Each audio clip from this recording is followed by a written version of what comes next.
Episode की शुरुआत में हम देखते हैं कि लियोन अपने टाइमलाइन में आने के लिए फिक्रमंद होती है और वो कैलन को बताती है कि वो प्रिंसेस लियोन नहीं है, बल्कि वो मॉडर्न इरा से आई हुई एक नॉवेलिस्ट है। इस पर कैलन कहती है कि आप तो बिल्कुल प्रिंसेस की तरह दिखती हैं और आपका बिहेवियर भी बिल्कुल वैसा ही है, फिर आप ऐसा क्यों कह रही हैं? अगर आप प्रिंसेस नहीं हैं, तो प्रिंसेस कहाँ है? इस पर लियोन कहती है कि हो सकता है कि प्रिंसेस मेरी जगह एक्सचेंज होकर मॉडर्न एरा में चली गई हो, इसलिए प्रिंसेस को वापस लाने के लिए मेरा अपनी टाइमलाइन में जाना जरूरी है और इसके लिए तीनों ट्रेजर्स को ढूंढना पड़ेगा। तभी लियोन को एक आइडिया आता है और वो सोचती है कि क्यों ना वो ट्रेजर्स को ढूंढकर लाने वाले को एक बिग अमाउंट मनी का रिवॉर्ड दे, पर उसके पास पैसे नहीं होते तो वो फोर्थ प्रिंस से पैसा मांगने का डिसाइड करती है। पर वो जैसे ही फोर्थ प्रिंस के पैलेस जाती है तो वो देखती है कि वहाँ गेट पर बहुत से मजदूर पैसा मांगने के लिए खड़े हैं और फोर्थ प्रिंस शायद पैलेस में नहीं है।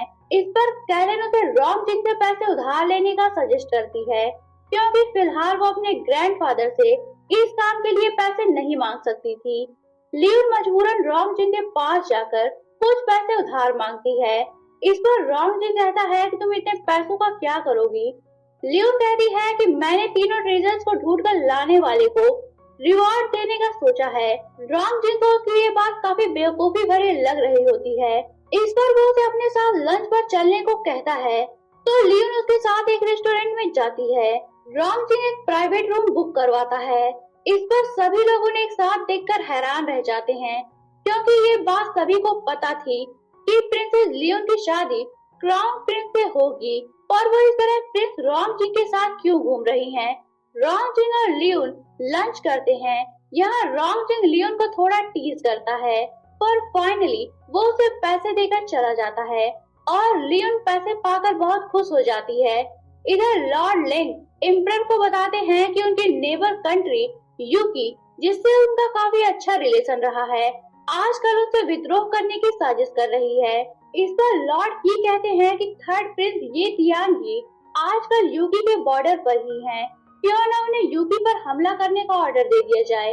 इस पर एम्परर कहते हैं कि बिना कुछ जाने समझे हमें हमला नहीं करना चाहिए।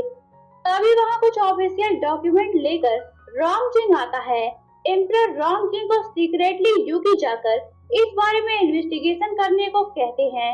इस पर लॉर्ड लेंग और लॉर्ड की दोनों शॉक्ड रह जाते हैं, क्योंकि उन्होंने थर्ड प्रिंस को जल्द से जल्द वापस कैपिटल लाने के लिए ये प्लान बनाया होता है, पर अब तो उनका प्लान ही उनके लिए प्रॉब्लम बन चुका था। रॉन्ग जिंग यूकी जाने के लिए एग्री हो जाता है और फिर जब वो कोर्ट रूम से बाहर निकलता है तो किंग दुआन उसे रोक कर कहती है कि तुम्हें यूकी नहीं जाना चाहिए, क्योंकि वहाँ बहुत ठंड पड़ती है और ये तुम्हारी हेल्थ के लिए अच्छा नहीं होगा। रॉन्ग जिंग कहता है कि ये किंग का ऑर्डर है, मैं इसे टाल नहीं सकता। इस पर किंग दुआन उसकी सेफ्टी के लिए उसे एक तावीज देती है, पर रॉन्ग जिंग उसे लेने से इनकार कर देता है और कहता है कि मैं इन सब चीजों पर बिलीव नहीं करता। इधर लॉर्ड लेंग घर आकर अपने बेटे लेंग जाओ से रॉन्ग जिंग को यूकी जाने से रोकने के लिए कहते हैं। इस पर वो अपने फादर से प्रॉमिस करता है कि वो कुछ भी करके रॉन्ग जिंग को यूकी जाने से रोक लेगा। इधर लियोन और कैलन लड़कों वाले कपड़े पहनकर ट्रेजर्स को ढूंढने पर रिवॉर्ड देने का बैनर लगाकर मार्केट में बैठी होती हैं और बहुत से लोग कई तरह के क्वाइंस और जेड रिंग्स लाकर उन्हें दिखा रहे होते हैं, पर वो दोनों सभी को रिजेक्ट कर रही होती हैं, क्योंकि उन सभी रिंग्स में से उन्हें कोई भी ring treasure Z dragon ring नहीं लग रही होती। तभी वो एक स्टोरी टेलर को देखती हैं, जो कि उन्हें तीनों ट्रेजर्स के बारे में कहानी सुना रहा होता है जिसे वो ढूंढ रही होती है। वो दोनों भी उस स्टोरी टेलर के पास जाती हैं और उसे एक चांदी का टुकड़ा देकर पूछती हैं कि ये ट्रेजर्स कहाँ मिलेंगे। इस पर वो बंदा उन्हें बताता है कि ये ट्रेजर्स तुम्हें यूकी जैसी बर्फीली जगह पर मिल सकते हैं। ये जानकर वो खुश हो जाती है और वहाँ से चली जाती हैं। उनके जाने के बाद हम व्यूअर्स को पता चलता है कि लेंग जाओ ने ही उस स्टोरी टेलर को हायर किया था ताकि लियोन प्रॉब्लम क्रिएट करने के लिए रॉन्ग जिंग के पीछे यूकी जाए। इधर लियोन घर आकर यूकी जाने का प्लान बना रही होती है।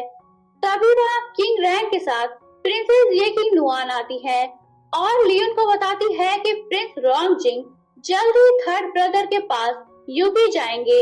इस पर लियोन पूछती है कि ये थर्ड ब्रदर कौन है। प्रिंसेस ये की नुआन कहती है कि क्या तुम्हें थर्ड ब्रदर याद नहीं है।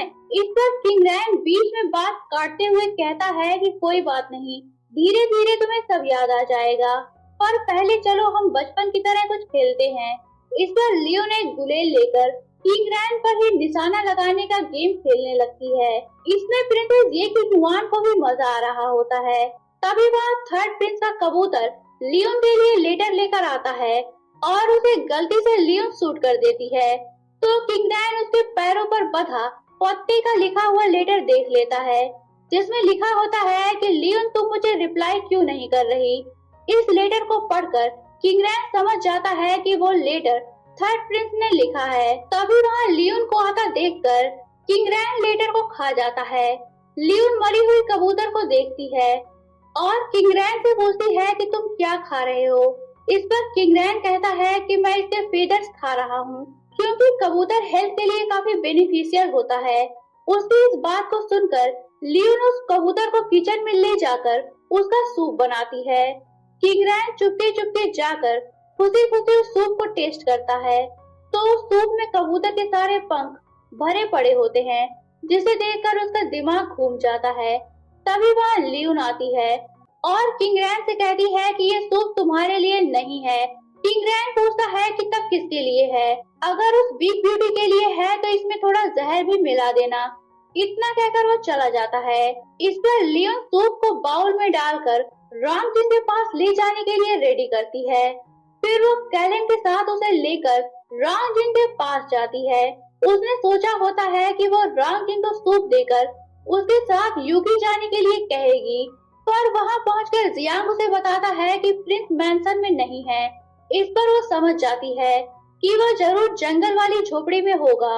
वो तुरंत सूप लेकर वहां जाती है, तो वहां संगवान बिंगवे रामजिन की बॉडी पर कोल्ड टॉक्सिन के इफेक्ट से आने वाले स्कार्स पर मेडिसिन अप्लाई कर रहा होता है और मुरांग मैंसन की फाइल के बारे में डिस्कस भी कर रहा होता है।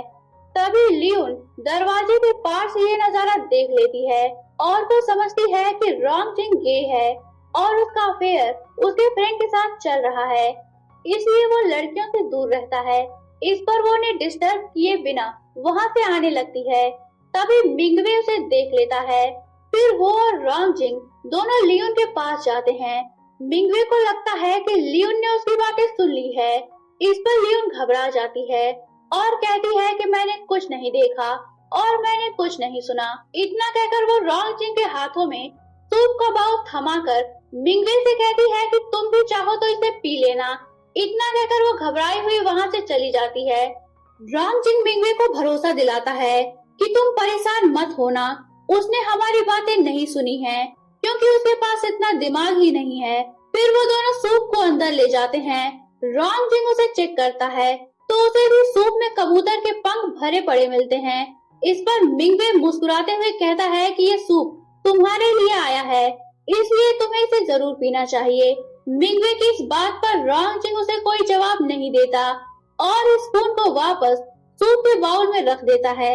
यही ये पार्ट एंड होता है। तो दोस्तों, अगर आप जानना चाहते हैं कि कहानी में आगे क्या हुआ तो बने रहिए मेरे साथ। और अगर आपने अभी तक चैनल को सब्सक्राइब नहीं किया है तो चैनल को सब्सक्राइब करके बेल आइकन पर क्लिक कर लीजिए, ताकि आपको हमारे आने वाली वीडियोस की इंस्टेंट नोटिफिकेशंस मिलती रहे। तो मिलते हैं नेक्स्ट वीडियो में, तब तक के लिए take care and good bye.